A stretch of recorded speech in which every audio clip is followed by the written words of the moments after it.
I've been exploring Raycast.com for a while now, and this video is my honest and unbiased review on the same.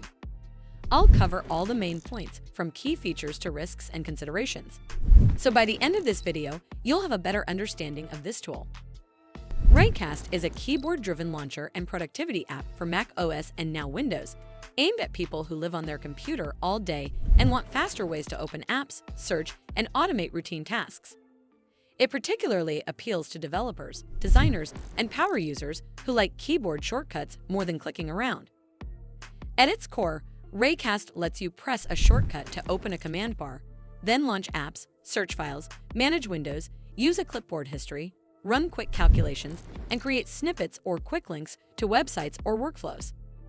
Users also like the built-in extensions for tools like Notion, Jira, Spotify, and Google services.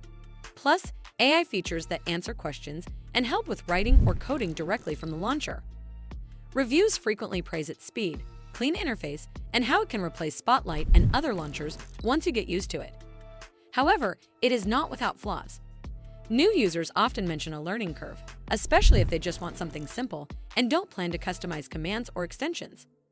Some find certain community extensions inconsistent in quality, and a few feel Raycast can be overkill if you mainly launch apps and do basic searches. Privacy concerns come up in discussions around AI features and clipboard data, especially in strict corporate environments. Pricing also divides opinion. The core app is free, but Pro and Advanced AI tiers add monthly cost, and some users dislike that visual customization and certain features sit behind a subscription.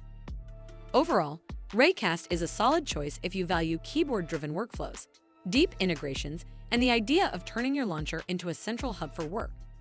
If you prefer a very simple, set-and-forget launcher, are sensitive about cloud and AI usage, or dislike subscriptions, you may want to stay on the free tier or compare it with alternatives before committing.